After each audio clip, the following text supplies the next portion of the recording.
क्या आपका बैंक खाता नई शाखा में ट्रांसफर हो गया है, लेकिन पैन अपडेट, केवाईसी अपडेट या मोबाइल नंबर अपडेट नहीं हो रहा? क्या सीआईएफ ट्रांसफर करवाना भी जरूरी है? क्या आप सीआईएफ के बारे में जानते हैं या आपको लगता है कि ब्रांच ट्रांसफर के बाद अकाउंट नंबर भी बदल जाएगा? अगर ऐसा है तो यह वीडियो आपके लिए है। आइए जानते हैं इसकी असली वजह। यह समस्या हजारों ग्राहकों के साथ होती है, लेकिन इसका वास्तविक कारण बहुत कम लोगों को पता होता है। नमस्कार, मैं हूं पारस जैन, पूर्व वरिष्ठ बैंक अधिकारी। बैंकिंग अवेयरनेस के 13वें एपिसोड में हम जानेंगे कि अकाउंट ट्रांसफर के साथ साथ सीआईएफ भी ट्रांसफर करवाना क्यों जरूरी है। सबसे पहले एक महत्वपूर्ण सूचना। अलग अलग बैंकों में सीआईएफ का नाम, उसकी प्रक्रिया और नियम अलग अलग हो सकते हैं। इसलिए सबसे पहले अपनी मोबाइल बैंकिंग या इंटरनेट बैंकिंग में उपलब्ध सुविधाएं देखें।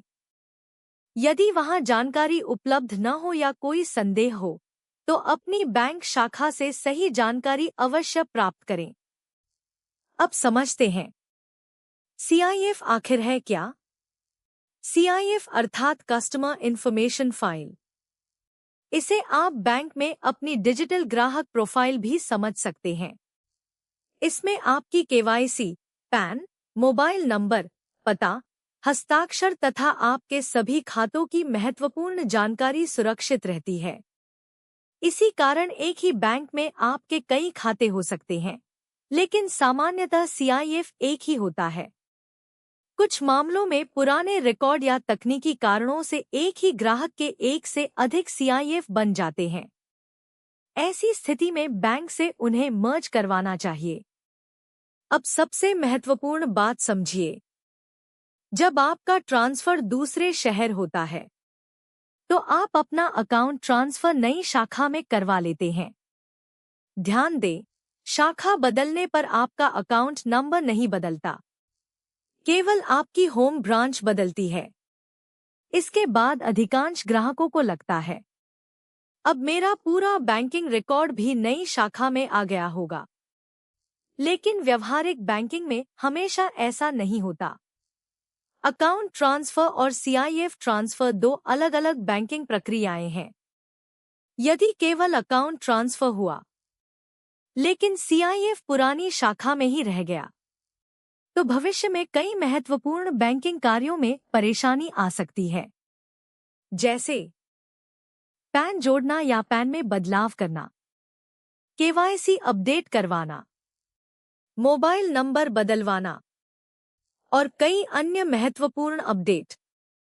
कई बार नई शाखा आपको बता सकती है, सर, आपका अकाउंट तो हमारी शाखा में आ गया है, लेकिन आपका सीआईएफ अभी भी पुरानी शाखा में है।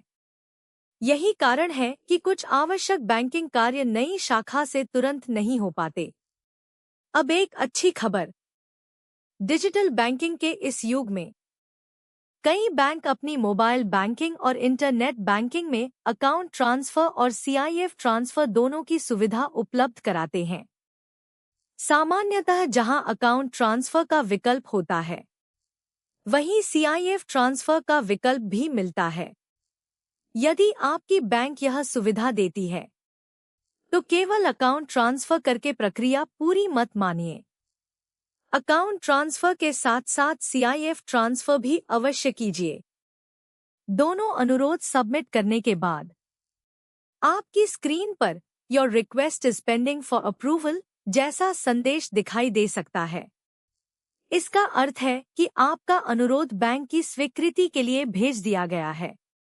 अनुरोध स्वीकृत होने के बाद आप स्वयं मोबाइल बैंकिंग या इंटरनेट बैंकिंग में जाकर देख सकते हैं कि आपका अकाउंट और सीआईएफ दोनों नई शाखा में ट्रांसफर हो चुके हैं।